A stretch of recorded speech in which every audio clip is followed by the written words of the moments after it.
Hola, mi nombre es Eduardo Buchar. Bienvenidos a esta videoclase. En esta videoclase yo les voy a hablar sobre un tema muy importante como es la ecología y los factores abióticos. El origen de la palabra ecología. La ecología se utilizó por primera vez en 1869 por Ernest Haeckel. El término ecología deriva de las palabras griegas oikos, que significa casa, y logia, que significa estudio de. Por tanto, la ecología es el estudio de la casa.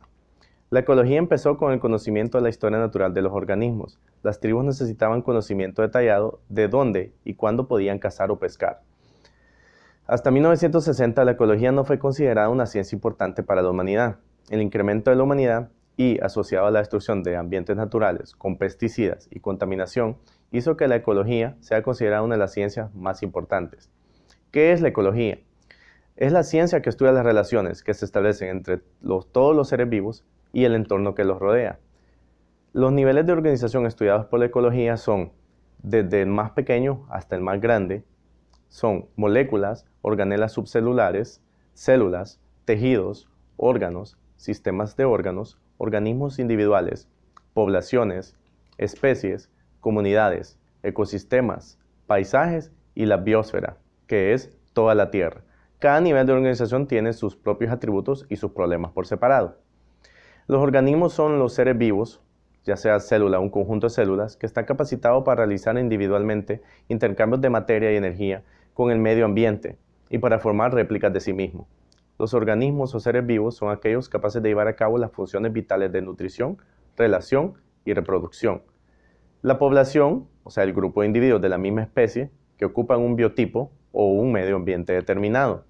Y la comunidad es el lugar que requieren todos los seres vivos iguales a ellos o de otras especies.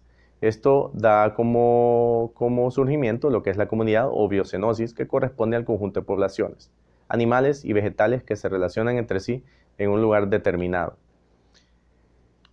Los componentes de la biosfera son la geosfera, la hidrosfera y la atmósfera. En estos lugares es donde se da la vida. O sea, todo esto junto forma lo que es la biosfera. La hidrosfera son el componente líquido de la Tierra. Puede estar en estado sólido, líquido o gaseoso. La atmósfera es la envoltura gaseosa que rodea la Tierra. Es muy importante porque regula la temperatura del planeta de origen y da origen a las lluvias. La geosfera es la porción sólida del planeta. Tiene tres partes: el núcleo, el manto y la corteza. Tenemos como otras definiciones del medio ambiente la que consiste en todos los factores y fenómenos externos al organismo y que influyen sobre él. Dentro de dichos factores, diferenciamos entre los factores abióticos, físicos o químicos, y los factores bióticos o biológicos. Yo me voy a estar enfocando en lo que son los factores abióticos, o sea, los físicos y químicos. Entre los factores abióticos tenemos como ejemplos la temperatura, la salinidad, el viento y adaptaciones que permitan sobrevivir a algunos animales. ¿Qué es un factor abiótico?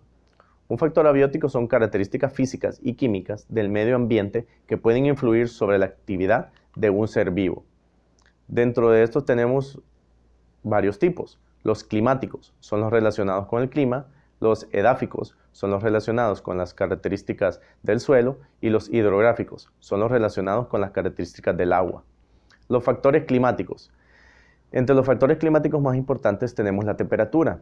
Es el más importante. Las variaciones de la temperatura en la superficie terrestre se deben a la altitud, la latitud, el día, la noche y las estaciones. Tenemos lo que es la humedad. La humedad es la cantidad de agua presente en el medio. La variación principal se da entre ambientes acuáticos, ya sea por inmersión y terrestre, y aun esto presentan grandes diferencias de cantidades de agua en forma de vapor. La luz. La luz es imprescindible para la fotosíntesis y otros procesos. Las variaciones de este factor dependerán de tres características: la cantidad, la intensidad y la duración en horas de la luz recibida. Entre los factores edáficos tenemos lo que son las propiedades físicas y químicas del suelo. Aquí tenemos lo que es la composición del suelo. Podemos tener suelos de diferentes tipos de rocas, con diferentes tipos de minerales necesarios para la vida, con materia orgánica, con mucha o poca agua, mucho o pocos porosos. Tenemos también dentro de estos factores edáficos la humedad del suelo, que depende también básicamente del régimen de lluvias, también de la composición arenas-arcillas. La humedad en el suelo favorece la presencia de seres vivos.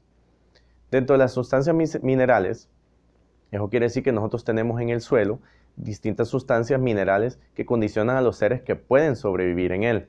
Tenemos la flora calcícola, los que sobreviven en suelos con mucho calcio, la flora silícola, la que sobrevive en suelos con mucho silicio, y la flora halófila, la que sobrevive en suelos con mucha sal. Los factores hidrológicos se refieren siempre a medios acuáticos. Tenemos la iluminación. La luz es imprescindible para la vida. El agua la absorbe. A partir de los 150 o 200 metros de profundidad, la oscuridad es total. No puede haber plantas. Se llama zona fótica a la capa superficial iluminada del agua. En ella es posible la vegetación. Por debajo no es posible. Tenemos también lo que es la oxigenación. La cantidad de oxígeno disuelto en el agua es determinante para la presencia de seres vivos, ya que lo necesita para respirar. Las aguas frías presentan mayor cantidad de oxígeno disuelto que las cálidas. Los grandes bancos de pesca están en aguas frías. También tenemos lo que es la salinidad. Es la cantidad de sales minerales disueltas en el agua. Determina los seres vivos que pueden sobrevivir en un medio acuático. Se mide en gramos de sal por litro de agua. La agua salobre, que es la concentración intermedia que es el agua del mar y el agua dulce, ¿okay? Esto limita el tipo de organismos que pueden vivir en él.